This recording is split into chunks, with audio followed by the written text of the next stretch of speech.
doctor Oscar Valencia, coordinador de este espacio de educación médica continua. En nombre de la Escuela de Medicina y Ciencias de la Salud Tecnológico de Monterrey, les doy la más cordial bienvenida a nuestra sesión académica de pediatría. Hoy será la cuarta sesión programada para este módulo de gastroenterología pediátrica, en donde tendremos un tema muy interesante para el pediatra en ejercicio, microbiota y los probióticos. Estará impartida por la doctora Erika Montijo y le pediré al doctor Sergio Fernández que nos haga favor de presentar a nuestra ponente. Muchas gracias, buenos días. Gracias por estar aquí. Hoy tengo el gusto y un honor de presentar a Erika Montijo Barrios. Es un médico especialista en gastroenterología y nutrición pediátrica por el Instituto Nacional de Pediatría.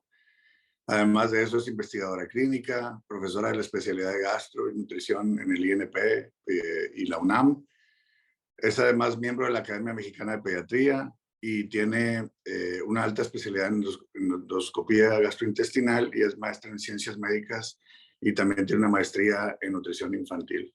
Tiene muchos títulos nobiliarios, pero además he tenido la oportunidad de compartir momentos académicos en congresos y es una buena amiga y gracias por aceptar esta invitación, Erika, para hablarnos de este tema tan importante y tan oportuno de lo que vivimos en la actualidad sobre la microbiota y la utilidad de los probióticos en pediatría. Muchas gracias a todos por la invitación. Muchísimas gracias, doctor Oscar, por compartir este espacio pues conmigo y permitir dar algo de los conocimientos que puedan apoyarlos o que puedan servirles a ustedes. Checo, muchas gracias por la presentación. La verdad es que, pues sí, grandes amigos y pues, cómo no compartir todos estos foros dentro de lo que es la gastroenterología pediátrica. Voy a compartir pantalla. Demasiado, se ha hablado muchísimo en los últimos años y creo que tenemos que, de alguna forma, se seguirá presentando, tendremos que seguirlo viendo porque cada día tenemos mucho más sobre esto que es la microbiota, el microbioma y qué significa cada uno de estos. A mí siempre me gusta empezar con la idea de que la microbiota es todo un universo.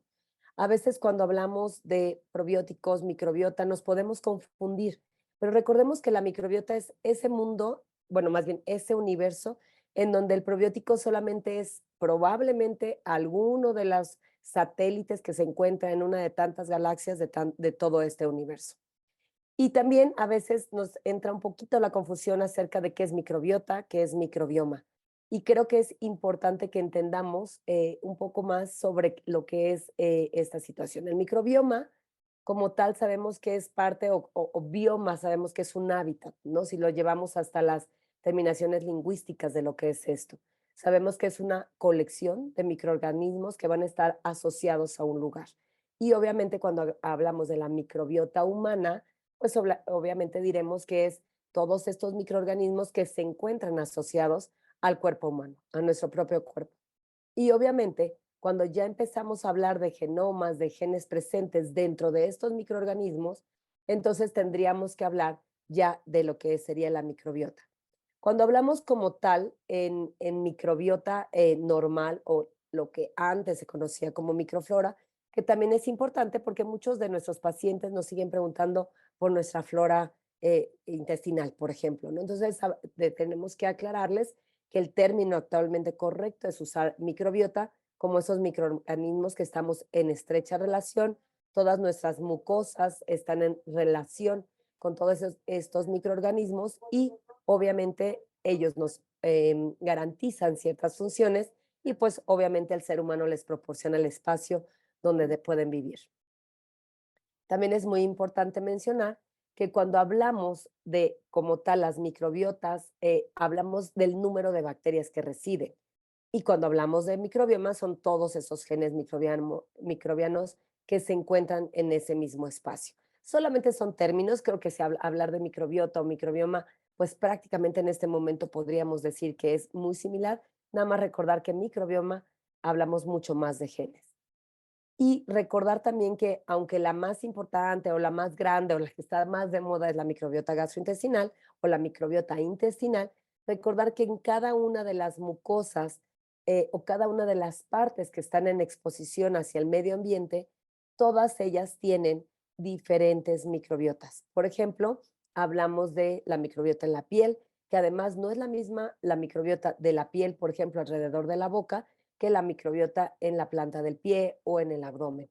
Y obviamente cada una de esas mucosas, fíjense en esta pantalla como cada una de las, si vemos, por ejemplo, la microbiota del talón, si vemos, por ejemplo, la microbiota del pliegue retroauricular, si vemos, por ejemplo, en cada una de las mucosas, vean cómo cambian esos colores, planteando cuáles son los microorganismos que son más prominentes o menos prominentes en cada una de ellas. Entonces, vean qué interesante poder determinar cómo en cada uno de los sitios hay determinados microorganismos que van a cumplir funciones en esa parte del cuerpo. Como decíamos, la microbiota intestinal es una de las más importantes. Están en ese nicho de que es el intestino. Obviamente es el que nos da una gran cantidad de funciones y además, pues actualmente es la que más hemos estudiado a lo largo de estos años. Sabemos que contiene más de 1000 especies bacterianas y hablamos un poco más de bacterianos porque todavía lo que es el viroma, es decir, los virus que se encuentran en la microbiota, aunque ya existen una gran cantidad de estudios, pues está mucho más definida lo que es la microbiota o la parte bacteriana. También hablamos que puede haber hongos, puede haber parásitos y cada una de ellas tiene también diferentes funciones. Dentro de lo que son las especies bacterianas como tal, siempre van a predominar los firmicutes, bacteroidetes, protobacterias y actinobacterias. Y aunque parecería difícil todos estos términos, es muy importante determinar que Firmicutes es una de las más importantes y además es una de las que tenemos que saber que es en la mayoría, porque justo la relación de estos Firmicutes y bacteroidetes nos van a hablar de un desequilibrio. Cuando están alteradas, se va a hablar de un desequilibrio dentro de esta microbiota que puede estar relacionada o asociada con ciertas enfermedades. Y como hablábamos, todas estas bacterias tienen determinados genes que están relacionándose con nuestros genes también. Imagínense, hay más de 3 millones, es decir, 10 veces más de genes que los que tenemos en las células humanas. A veces pensamos, si tuviéramos unos lentes que fueran genéticos, pues en realidad seríamos más microorganismos que células humanas. Lo que pasa es que las células humanas son más grandes, pero genéticamente estamos mucho más contenidos con estos genes que podrían parecer externos, pero somos parte de ese ambiente. Y algo que también es muy interesante cuando hablamos de la microbiota es cómo a lo largo de toda la vida, es más, desde que estamos dentro de lo que es el útero materno, se va a ir desarrollando cada una de las partes de la microbiota. Si hablamos de la microbiota intestinal, incluso es tan importante que el paso del tiempo o por ejemplo, el nacimiento, el crecimiento va haciendo que estas vellosidades intestinales vayan madurando, vayan creciendo, se vayan fortaleciendo para dar adelante el paso pues a la formación de una microbiota equilibrada en toda la vida. Decíamos que existen fases dentro de lo que es el desarrollo de la microbiota. Se habla de fases, se habla de tiempos y hay ciertos momentos en la vida de un ser humano que son indispensables para la colonización de esta microbiota intestinal. Por ejemplo, se hablaba mucho que durante el momento, mientras el bebé estaba en útero, era estéril totalmente. Actualmente se sabe que esto no es tan real porque parte de la microbiota oral de la mamá puede transmitirse a través de la placenta, es una teoría, a través de las vellosidades coriónicas, puede llegar y tocar o ser parte de la interrelación con este bebé que está en formación. Pero realmente la fase uno es una de las más importantes o donde explota, por así decirlo, la colonización. Y obviamente es muy diferente la colonización que se tiene a través de un parto vaginal contra lo que sería un parto por cesárea. Simplemente recordando cuando vimos la pantalla en donde teníamos diferentes microorganismos dependiendo de la mucosa en donde nos encontrábamos, pues obviamente pensando en esta pantalla, sabemos que la microbiota de lo que es la parte vaginal es totalmente diferente a la microbiota de lo que sería el abdomen. Una fase también muy importante es cómo estamos alimentando a nuestros bebés. El alimentar a nuestro bebé con leche humana, que ya más adelante vamos a ver la importancia o por qué la leche humana se considera el alimento, bueno, en cuanto a lo que es la colonización intestinal dentro de todas sus funciones, es básico porque no solamente son nutrientes, sino que hay una combinación de alimentos para esta microbiota. Incluso hay parte de la microbiota, hay bacterias que van a entrar a la boquita del bebé, que van a pasar hasta el intestino y van a ayudar justamente en esta colonización. Y obviamente las fórmulas infantiles que en general están muy similares en la parte nutricional.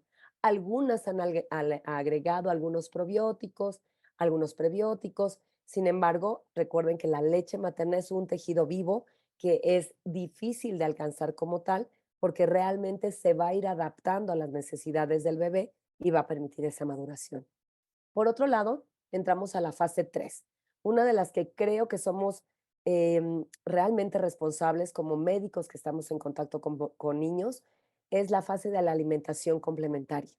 Recordar que este es el espacio o el tiempo en donde nosotros ofrecemos a los niños alimentos diferentes a la leche, alimentos en diferentes texturas, colores, diferentes nutrientes, y el hacer un adecuado hábito de alimentación junto con un adecuado hábito de sueño durante esta fase también forma parte de la colonización.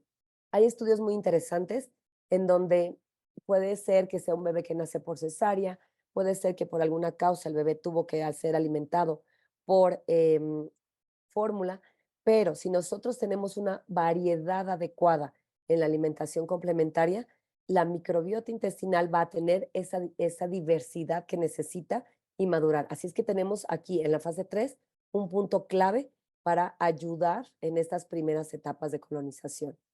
Y después tenemos la fase 4, que es donde esta colonización empieza a tomar ese equilibrio hasta alcanzar la microbiota que vamos a tener en las fases del adulto.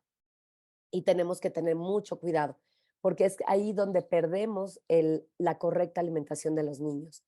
El niño entre los 2 años, los 3 años, los 4 años, es decir, esta etapa del lactante mayor, el preescolar, él empieza a tener independencia y las mamás nos dicen, ah, sí, antes comía muy bien las verduras, etcétera, pero ahorita ya no las quiere. ¿Por qué? Porque ellos en esta etapa, entre el año y medio y los 3 años, empiezan a manejar su temperamento, su carácter, a marcar lo que necesitan a través de la alimentación. Y si nosotros no somos una guía clara de cómo deben comer y qué deben de comer, pues estamos rompiendo también con este equilibrio de esta microbiota que se está formando. Decíamos pues que la cavidad oral es una imagen en donde hablamos que estos vasos sanguíneos que se encuentran en todas las vellosidades coriónicas de la placenta incluso pueden llevar algunas bacterias de la cavidad oral hasta ponerlo en contacto con el bebé que está en formación y se ha relacionado o se ha asociado con algunos trastornos metabólicos. Así de importante es esta colonización desde el útero materno. Una vez que ha nacido un bebé, es también importante, vean cómo en esta gráfica vemos cómo en las primeras etapas de vida empieza a haber la diversificación, alcanzamos una diversidad en la etapa de adulto y ojo, porque también en la etapa final de la vida del ser humano, es decir, el adulto mayor empieza también a alterar esta microbiota que, bueno, la lleva hasta su parte final, que sería la muerte.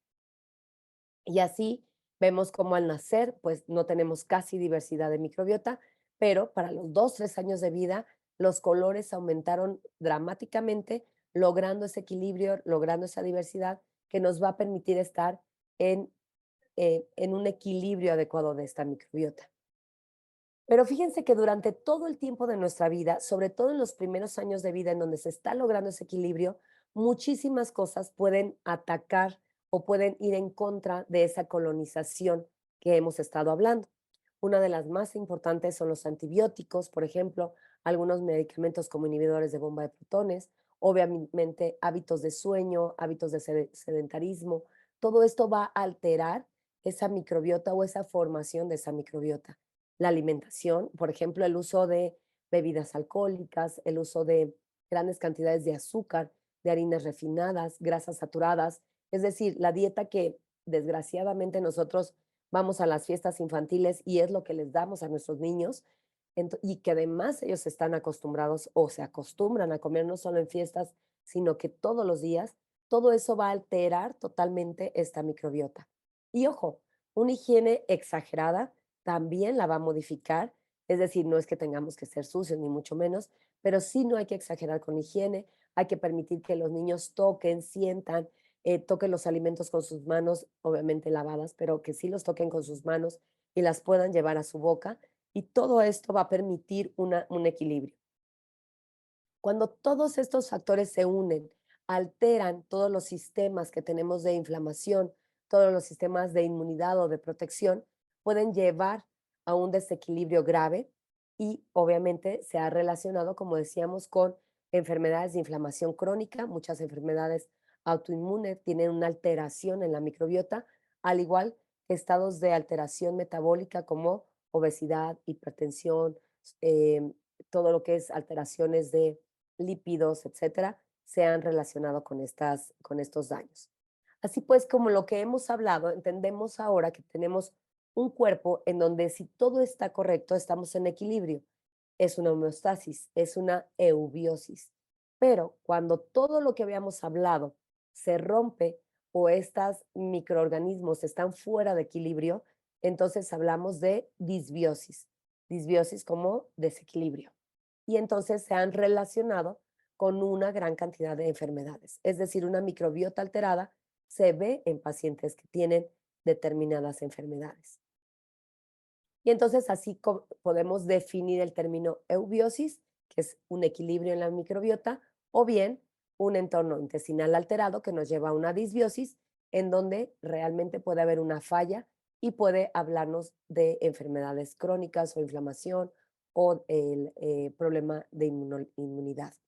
Pero ojo, nosotros no tenemos una definición hoy por hoy clara de lo que es eubiosis. Es decir, no existe un estudio, y eso es muy importante que lo tomemos en cuenta, que yo me vaya a hacer a un laboratorio, que me tomen muestra de la microbiota y que me digan, ah, usted está en equilibrio. Eso no es posible porque no tenemos características exactas de eubiosis.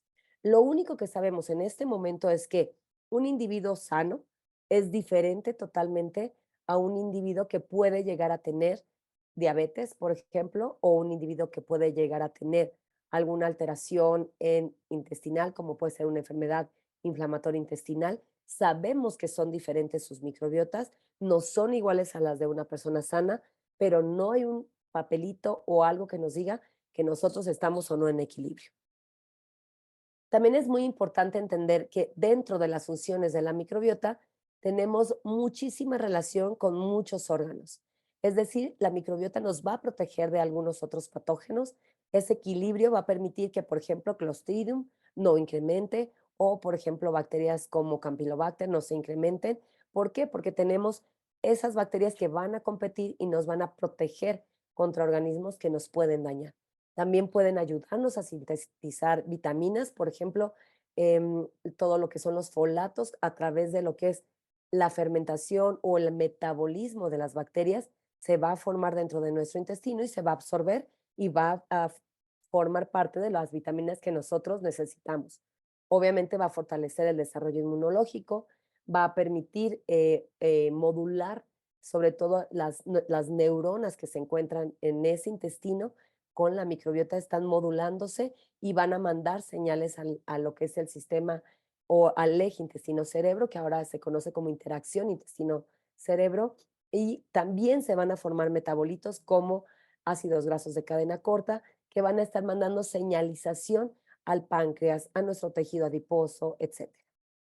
Y mire, aquí hay un ejemplo en esta pantalla de cómo si ustedes ven los colores, vean cómo habíamos hablado que Firmicutes es una de las filos que más deben de estar en su mayoría. Y fíjense cómo en un paciente con diabetes tipo 2 vemos esta diferenciación. Entonces, aquí tenemos un paciente sano que está en eubiosis, por así llamarla, contra un paciente con diabetes que está diferente a una persona sana, a lo que llamamos disbiosis. Pero obviamente si comparáramos diabetes contra enfermedad inflamatoria intestinal, también veríamos colores diferentes. Es decir, no existe, como vuelvo a repetir y es muy importante comentar, no existe una definición, no existe una característica específica de obviosis. Sabemos las diferencias, pero no como tal podemos hacernos una prueba. Y hablábamos entonces de esa señalización. ¿Cómo puede ser que el intestino mande mensajes? ¿A dónde? ¿A quién? Y ahora sabemos que una de las interacciones más importantes es la interacción intestino-cerebro. Sabemos que el intestino contiene mayor cantidad de neuronas incluso que el propio cerebro y los neurotransmisores que se forman dentro de lo que es, por ejemplo, la serotonina en el intestino, aunque no pueden atravesar la barrera hematoencefálica, sí pueden controlar en cierta forma la formación de los neurotransmisores dentro de lo que es el sistema nervioso central. Y entonces de esa forma se van señalizando, se van platicando, van interactuando y podemos encontrar que también esa microbiota intestinal puede intervenir en la maturación y el desarrollo del sistema nervioso central. Se han hecho estudios con ratas, por ejemplo, en donde se deja una microbiota estéril y no logran el desarrollo cerebral, al igual que ratitas, por ejemplo, que tienen una microbiota en equilibrio. Y así pues, no solo esta señalización que viene del intestino, si vemos estas vellosidades intestinales, toda esta microbiota está formando una gran cantidad de sustancias que se absorben, que se ponen en contacto con todo lo que son, por ejemplo, células dendríticas, células de autoinmunes como las células B, las células T, también se van formando, como decíamos, metabolitos como ácidos grasos de cadena corta que van a ir a través de todos los sistemas de señalización, no solo al cerebro, también pueden ir al páncreas, pueden ir al pulmón, a la mucosa respiratoria, es decir, a todos nuestros sistemas y van a estar en esa comunicación constante. De ahí la importancia de que una dieta adecuada, una alimentación adecuada, una microbiota adecuada, pues va a permitir lograr justamente la conjugación adecuada, la formación adecuada de metabolitos y de esa forma entrar a la circulación y poder señalizar a lo largo de todos los sistemas de los que hemos estado hablando. Por lo tanto, una dieta rica en carbohidratos, rica en grasas saturadas, ricas en azúcares, va a mandar una señalización de explosión hacia todo lo que es es decir, al presentarse hiperglicemias o hiperinsulinemias, la microbiota intestinal también se va a alterar, va a formar otro tipo de metabolitos y todo esto va a llegar a la comunicación en nuestro tejido adiposo, en el páncreas, en la circulación y puede provocar inflamación o activación de células inmunológicas o lo que sería la disfunción de todo lo que es el sistema de adiposo y entonces podemos llegar a tener todo lo que es el síndrome metabólico. Decíamos que todas las mucosas están cargadas de microbiota, es decir, de microorganismos que están ahí. Y fíjense que no importa si es una mucosa oral, no importa si es respiratoria, si es digestiva, si es genitourinaria. Ahora sabemos que la importancia de la microbiota genitourinaria, por ejemplo, en las pacientes antes de la menarca o después o en la parte de menopausia, también van a tener esas molestias, esas alteraciones urinarias, justo por estos cambios que se dan a este nivel. Y en cada una de estas mucosas, la importancia de esta microbiota es que están unidas a un sistema inmunológico que así se llama, sistema inmunológico de mucosas. En cada uno de ellos toma un nombre diferente. Por ejemplo, la mucosa del sistema digestivo o sistema gástrico se llama GALT porque son las siglas en inglés de todas la asociación de la mucosa gástrica con el sistema linfático, principalmente con células dendríticas que van a mandar comunicación o señalización a linfocitos TOB. Y obviamente todas estas mucosas permiten esa interrelación, esa capacidad de estar uniéndose, como esta microbiota va a lograr esa señalización, esa presencia de transmisores hacia todos esos sistemas. Y entonces, si estábamos hablando de que esta microbiota es un gran universo y nosotros queremos como aterrizar en uno de los satélites de ese gran universo que se llama microbiota, tendremos que hablar entonces de los probióticos. Pero quiero que pensemos el probiótico como solamente un granito de arena de todo ese universo que hablamos de microbiota. Un probiótico nunca nos va a curar ni de la diabetes, ni de toda la situación inmunológica de la que hablamos, ni de los problemas graves que comentamos ahorita en esa falta de interrelación de esta microbiota o de esta disbiosis. El probiótico únicamente es un microorganismo vivo, es decir, es una parte, puede ser una bacteria, puede ser una levadura, que no es patógeno para el ser humano. Debe de estar en una cantidad y en un número adecuado y debe ejercer un efecto benéfico sobre el huésped o el hospedero que lo tiene. Es decir, todas las bacterias que yo tengo en mi microbiota deben ayudarme a tener adecuadas funciones dentro de mi sistema. Si una de esas bacterias no me permite o no me da algo benéfico, no puede ser considerada probiótico. Ojo, también si los probióticos no me permiten, por ejemplo, o no están vivos, entonces tampoco se llama probiótico. Fragmentos de bacterias no es un probiótico. Hay un término que vamos a ver más adelante específicamente para este tipo de sustancias. Los probióticos deben de ser nombrados con, así como nosotros tenemos nombre, apellido, tenemos un CUR, por ejemplo, aquí en México, entonces así los probióticos también tienen su género, su especie, su cepa en número. Y obviamente los beneficios de cada probiótico dependerán de esa cepa, dependerán de ese número.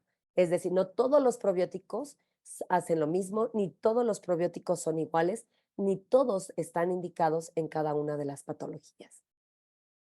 En este caso o en este cuadro vemos muchos de los probióticos que son comerciales, algunos de ellos se venden pues como medicamentos. Ustedes pueden ir a la farmacia y los pueden comprar y obviamente cada uno de ellos tiene estudios específicos y ustedes tienen que valorar si yo quiero o deseo dar un tratamiento para una diarrea, debo de saber si es un niño, qué probióticos están estudiados en niños y pueden ser útiles en esos niños. Tenemos, por ejemplo, bacterias como lactobacilos, bifidobacterias, enterococos y también tenemos algunas levaduras como los Saccharomyces. Los probióticos en general tienen diferentes mecanismos de acción. La mayoría tienen acción a nivel de la luz intestinal, que es la primera parte que vemos en la pantalla, el café un poco más oscuro, en donde pueden tener, como habíamos dicho, competencia con otras bacterias que puedan ser patógenas, producción de algunas sustancias como vitaminas, ácidos grasos y posteriormente viene una capa de moco que está en amarillo, en donde ahí nos ayudan a tener una función de barrera, pueden excluir bacterias patógenas, pueden reducir inflamación. ¿Por qué? Porque se van a unir a la célula dendrítica señalizando o mandando señal a los linfocitos T para controlar la respuesta inmunológica del cuerpo. Y obviamente algunos logran hacer funciones dentro del sistema inmunológico. No todos los probióticos lo logran, sino que tienen que tener esa capacidad de unirse o de contactar a la célula dendrítica, que la vemos aquí dibujadita como en ese azul que es como un periscopio o como un submarino con un periscopio que desde lo que es la parte de adentro de las células sale a través o entre las vellosidades intestinales y permite ese contacto con los probióticos.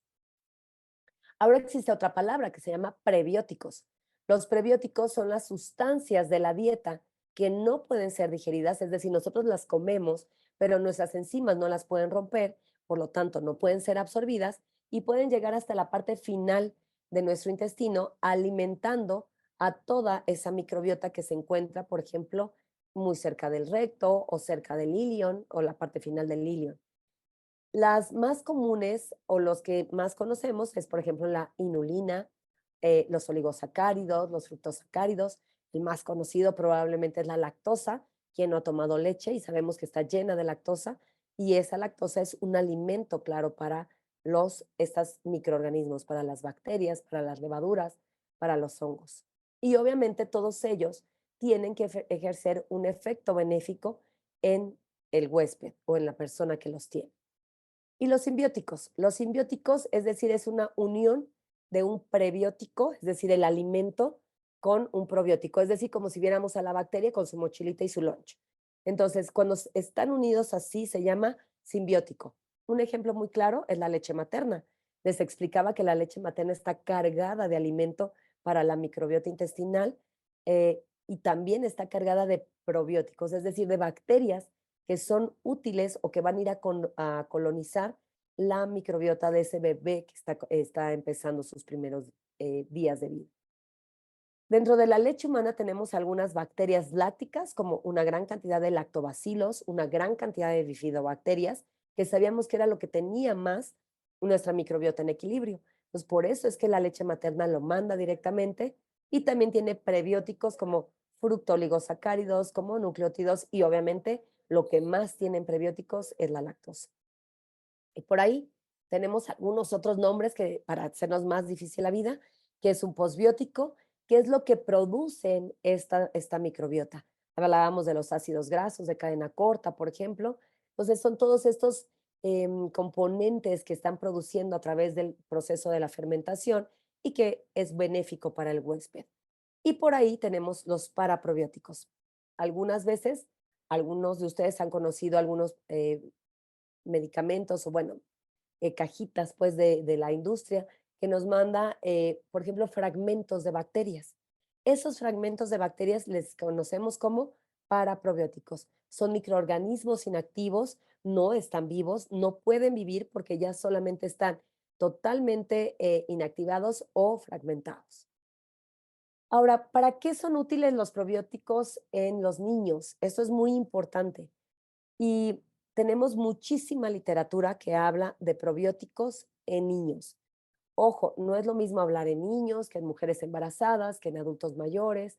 Entonces, dentro de toda esta literatura, hasta la fecha, se va manejando, se van poniendo por niveles de evidencia, es decir, los que ya tienen metaanálisis o los que ya tienen bastantes estudios, que son ensayos clínicos aleatorizados, doble ciego, y de todos los probióticos que ustedes conocen en el mercado, de todos, los que mayor evidencia tienen hasta el día de hoy es Lactobacillus rhamnosus GG, Saccharomyces boulardii, Lactobacillus reuteri está alcanzando también ya algo de nivel de evidencia. Lactobacillus rhamnosus GG o la Saccharomyces boulardii alcanzan más por ejemplo, Lactobacillus LGG está alcanzando más de 50 años, Saccharomyces más de 30. Entonces, es en estos estudios en los que tenemos que basar las indicaciones precisas.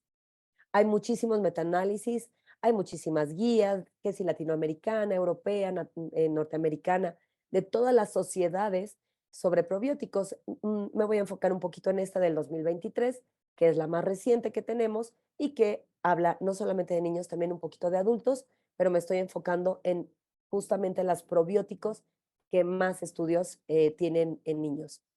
Algo importante que manejó esta guía en este año de 2023 es que el lactobacillus que nosotros conocíamos como el lactobacillus rhamnosus G, actualmente se llama o le tiene que cambiar el nombre a Lacticacei bacillus rhamnosus GG. Digo, podremos seguirla diciendo LGG, pero solamente lo de K6 se cambió por la palabra lacto.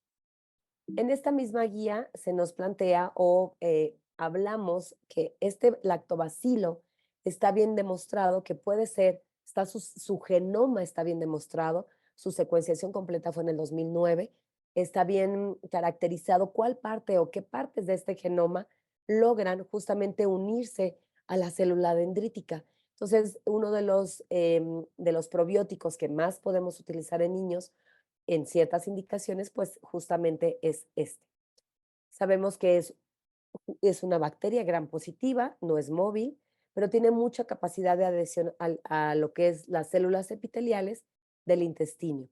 Tiene una secuenciación genómica que nos va a permitir que sus pelitos o pelis se unan a la parte final de la célula dendrítica y permite enseñar o permite lograr el conocimiento. Vean este esquema, es muy bonito porque nos explica cómo justamente cuando la célula dendrítica entra, que es esta célula en donde empieza el esquema, entra en contacto con el LGG, va a bloquear tanto la inflamación o la autoinmunidad o la parte de alergia y permite formar a través del linfocito T interleucinas, por ejemplo 10, que ayuda a lo que es la regulación del linfocito T.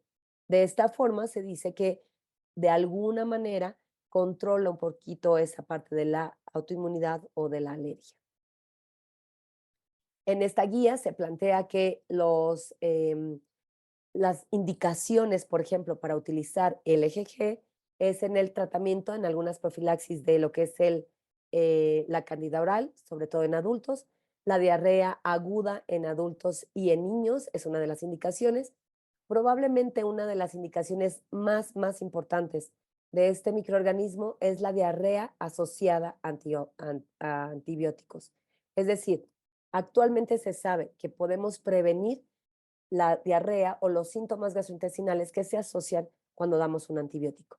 Si yo doy un antibiótico a un niño, por ejemplo, se me ocurre uno de los más frecuentes que damos y que más dañan la microbiota, la amoxicilina con clavulanato. Si nosotros damos al niño, se puede asociar con este probiótico y entonces vamos a tener una prevención de esa diarrea asociada a antibiótico. Es una de las indicaciones, como les decía, que mayor evidencia tiene. Por ejemplo, por ahí también se habla de algo de diarrea nosocomial, algo en el síndrome de intestino irritable del niño, puede disminuir el dolor abdominal, pero obviamente no lo cura, es un coadyuvante. También se ha hablado actualmente de lo que es la enterocolitis. El EGG se ha visto que en niños prematuros, en niños que están en, en los cuneros, en las unidades intensivas neonatales, en estos espacios, se ha visto que el uso, por ejemplo, del EGG puede disminuir la morbimortalidad de enterocolitis. Pero, como les decía, la indicación que más ha alcanzado evidencia es la prevención de la diarrea asociada a antibióticos con el uso de este probiótico específicamente, que es Lacticase actualmente, Rhamnosus GG. Aquí te estamos marcando exactamente las indicaciones las que están con los asteriscos, son las que tienen menos evidencia. Es muy importante que cuando se usen los probióticos debemos valorar la transferencia de genes que puedan estar implicados en la resistencia antibiótica. Ya vimos que tienen muchísimos genes, es más, los lactobacilos, si ponemos el ejemplo por ejemplo, del LG que vieron el genoma que tiene y pueden formar plásmidos que pueden ir en contra. Entonces, no todos los lactobacilos son iguales tampoco. Se han demostrado que algunos lactobacilos pueden hacer genes de resistencia contra vancomicina. Imagínense lo grave que sería eso. Entonces, tenemos que buscar que el lactobacilo no hace esa resistencia bacteriana. El EGG, por ejemplo, no tiene esos plásmidos para hacer resistencia.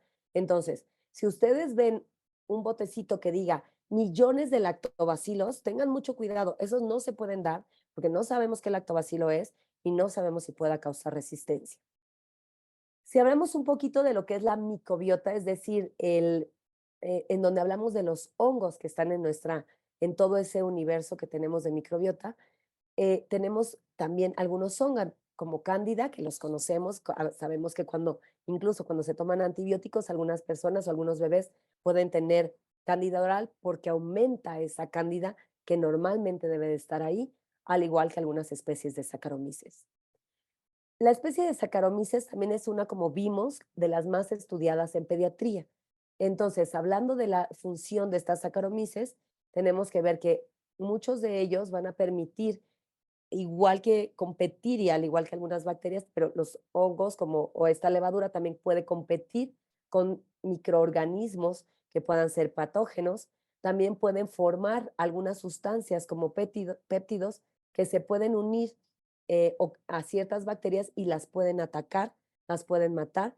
También se sabe que logran esa modulación inmunológica a través de señalización con el linfocito T y B, por ejemplo, y también se sabe que puedan tener o hacer sustancias que puedan ir en contra de Clostridium. Es una de las funciones que probablemente más se han estudiado también para Saccharomyces.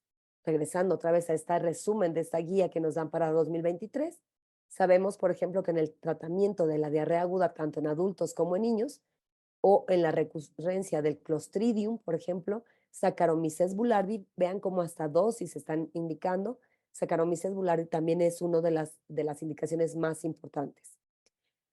Por ejemplo, en la terapia coadyuvante para lo que es Helicobacter pylori, En niños también Saccharomyces boulardii toma una importancia a esas dosificaciones, al igual, por ejemplo, que en la prevención de la diarrea asociada a antibióticos. Fíjense cómo aquí en esta guía nos pone en un punto muy importante a Saccharomyces boulardii, con ese efecto de que al ser levadura puede darse junto con el antibiótico y puede evitar o puede prevenir esas manifestaciones ocasionadas por los antibióticos que damos a nuestros pacientes, principalmente a nuestros niños. Y en la prevención de Clostridium difficile, probablemente Saccharomyces boulardii, como les decía, es el que alcanzó mayor evidencia en cuanto a este tratamiento coadyuvante. Si yo tengo un paciente con Clostridium, que tengo una infección, que tengo una alteración, puedo usar el antibiótico específico, pero puedo acompañarlo de Saccharomyces boulardii para lograr justamente mejorar la respuesta al tratamiento contra esta bacteria que sabemos que es de muy difícil manejo. Bueno, finalmente podemos hablar que la microbiota gastrointestinal comprende un complejo ecosistema. Ya vimos que son millones, es un gran universo con múltiples funciones, tanto a nivel digestivo como a nivel sistémico. Los probióticos, dentro de todo ese universo que es la microbiota, solo es una bacteria, una levadura, es decir, pequeños microorganismos que tienen características y funciones específicas. No es posible que digamos, señora, tómese un probiótico. No. Hoy hemos aprendido también que cada uno de ellos tiene funciones específicas, cada uno de ellos tiene indicaciones específicas y en niños los que más se han estudiado es LGG y Saccharomyces boulardii. Y obviamente tenemos que aprender a usarlos de manera segura, con indicaciones correctas y precisas para la población que nosotros estamos tratando de controlar o de ayudar.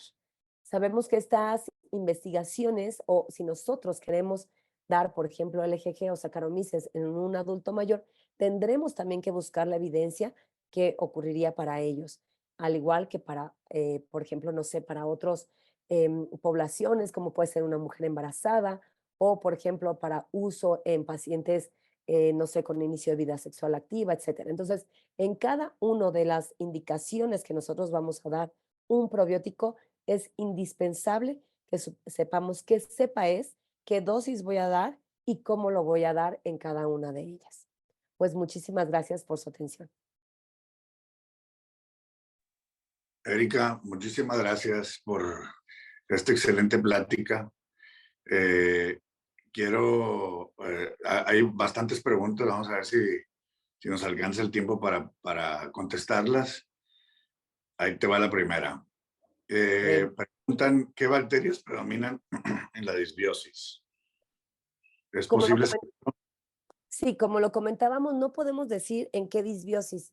Como decíamos, no es la misma la disbiosis que podemos tener en un paciente con diabetes, por ejemplo, que en un paciente que tenga enfermedad inflamatoria intestinal o incluso en un paciente con alergia.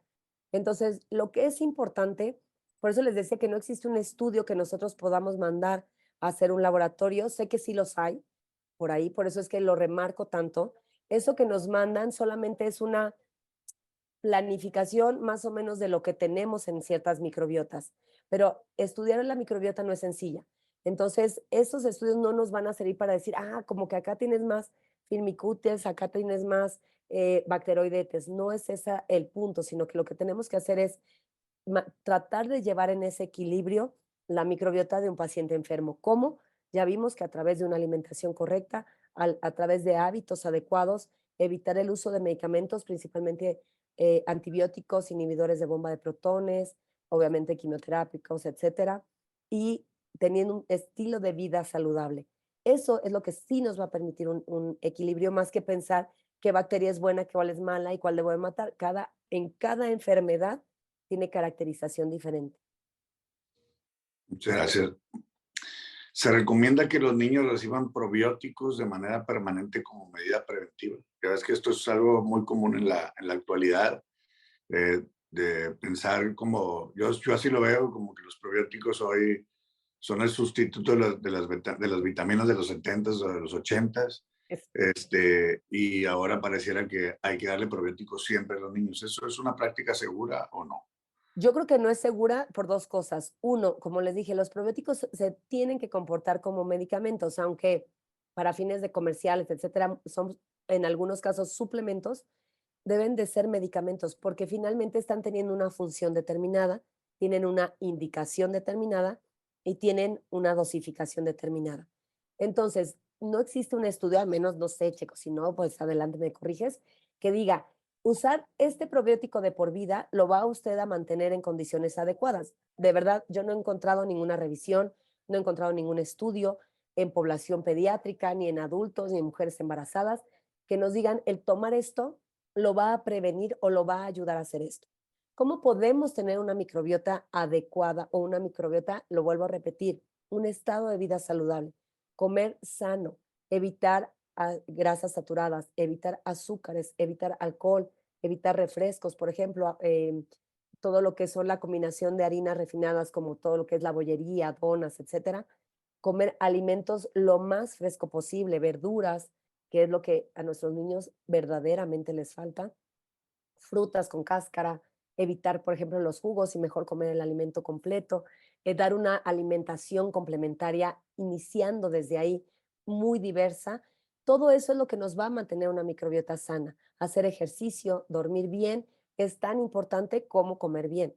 Entonces, más que comer probióticos, porque ahora estamos en o sea, la sociedad se ha convertido como en, ¿qué me tomo para estar bien? No, no, pues sí, no es tan fácil. O sea, es un día a día hacer las cosas lo mejor posible, con los mejores hábitos posible para mantenernos en correcta, pero no, usar probióticos así diario, no, no hay manera. Excelente. Y es un buen mensaje porque pareciera que esa es la tendencia a que el ingerir el probiótico sustituye todas las cosas que debemos hacer de manera correcta y que pues, nos estamos alejando de cierta manera. Incluso podemos caer en el vicio de los doctores de promover este tipo de prácticas y no el promover un estilo de vida sano. Así es. Preguntan si los probióticos pueden causar sepsis al ingerirlos. Bueno, lo que se ha observado es que en una persona sana no, no hay manera de que pudiera pasar, pero en pacientes, por ejemplo, que tienen inmunocompromiso o que tienen catéteres o que tienen, que están invadidos por alguna causa, pudiera haber translocación de ese probiótico hacia la sangre, ¿no? Eso sí puede ser. Sin embargo, no es una contraindicación. Actualmente se sabe, o hay algunos estudios muy bonitos en pacientes oncológicos que pueden usarse probióticos para determinados momentos del estado de cáncer o, por ejemplo, para pacientes con estados de inmunocompromiso o incluso, por ejemplo, el prematuro, que es un inmunocomprometido en sí, puede utilizarse un probiótico para prevenir o evitar la morbimortalidad de la enterocolitis. Pero ojo, también ya se ha visto y hay también un artículo muy interesante en donde es el manejo del probiótico en el hospital, porque todos estos pacientes que les mencioné están en hospitales. Entonces, a lo mejor toman el sobrecito del probiótico o la capsulita o el agüita, la mezclan, no se lavan las manos y en nuestras manos podemos llevar el probiótico y si tocamos el catéter, entonces puede haber contaminación de catéter. Entonces, hay un manejo muy específico que se debe de llevar de todos los probióticos en un hospital y eso evitaría justamente esta situación. No es que estén contraindicados, no es una contraindicación absoluta ni en inmunocomprometidos ni en pacientes invadidos, pero sí hay cuidados específicos para usarlos en indicaciones precisas. Acuérdense que no le voy a dar a un paciente nada más un probiótico porque sí, tiene que ser una indicación precisa y si es necesario, pues se puede dar aunque tengan catéteres o estén inmunocomprometidos. Tú eres gastroenteróloga, pero nos preguntan si los probióticos ayudan a disminuir la incidencia de depresión o de trastornos del sistema nervioso central y también si ayudan a disminuir el número de infecciones respiratorias. Sí, bueno, voy a empezar por la de respiratorias, que es lo que más evidencia tiene. Justo hay unos estudios donde el EGG se comporta se dio en unas guarderías y entonces disminuyeron el número de enfermedades respiratorias en esas guarderías. Entonces, sí se puede decir que puede llegar a disminuir la frecuencia de enfermedades respiratorias en lugares cerrados, o por ejemplo Saccharomyces o LGG en hospitales también disminuyó el número de diarrea nosocomial. Pero ojo, es muy específico porque son lugares cerrados, muy pequeños. Y en cuanto a lo que es los psicobióticos, que es justamente los que hablaban de depresión, de ansiedad, sí se ha visto que, que hay ciertos probióticos, incluso hay algunos muy específicos hacia psiquiatría. Los estudios se han hecho en adultos. Debo de reconocer que niños, hasta donde yo he leído, no hay un ensayo clínico controlado, aleatorizado en niños para depresión o ansiedad, pero en adultos sí lo hay y son ciertos o determinados probióticos que han visto que tienen esta relación. Em, es un hecho que la microbiota altera el estado emocional. Es un hecho, por ejemplo, que un cambio en la microbiota o las personas con depresión, ansiedad, incluso esquizofrenia, Alzheimer, tiene relación con la microbiota y los estudios ahora tratan de que ciertos probióticos podrían modular ese estado cerebral, pues, o ese estado emocional que tiene el paciente. Pero ojo, volvemos al punto. La microbiota sí está relacionada con enfermedades psiquiátricas o emocionales, pero los probióticos apenas están viendo las indicaciones y los estudios para tratar de ayudar a esta parte. Muy bien. ¿Y qué hay de la obesidad? Uy, no, ¿Ayuda? bueno, yo creo que ese tema es el más interesante. Como les puse al principio, esa explosión que ocurre con una mala alimentación, el cambio en la microbiota, cómo ese cambio en la microbiota puede producir incluso metabolitos que aumentan el contenido calórico de lo que, por ejemplo, un paciente que tiene cierto consumo de calorías y se absorben más calorías, por así decirlo, de ese metabolismo de esa microbiota, tiene muchísima relación con todo lo que es el sistema metabólico, con lo que es la grelina, con lo que es la insulina, el páncreas, todo lo que es el tejido adiposo como un tejido, pues, perdón, como un órgano más bien dedicado a lo que es el consumo o evitar o a relacionar el metabolismo. Pero hoy por hoy no hay un probiótico que nos baje de peso. Eso es muy importante también. No me tomo un probiótico y bajo de peso, no.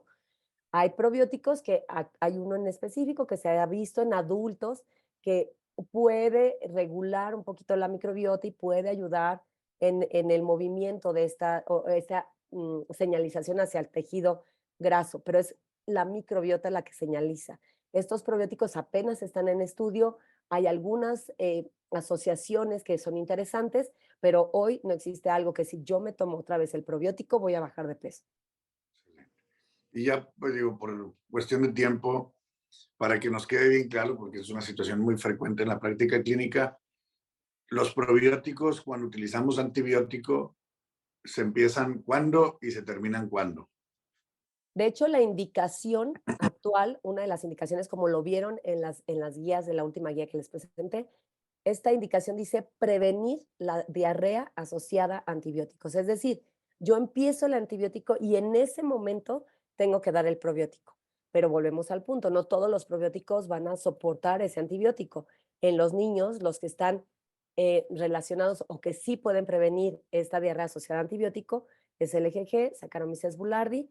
Estos dos están demostrados que pueden resistir el antibiótico, van a sobrevivir. Bueno, Saccharomyces boulardii es una levadura, el antibiótico en teoría no debe hacerle nada, pero se han demostrado en evacuación que aparecen estos probióticos, que eso es muy importante porque yo me puedo tomar un probiótico y se muere, ¿no? Con el antibiótico, porque finalmente son bacterias.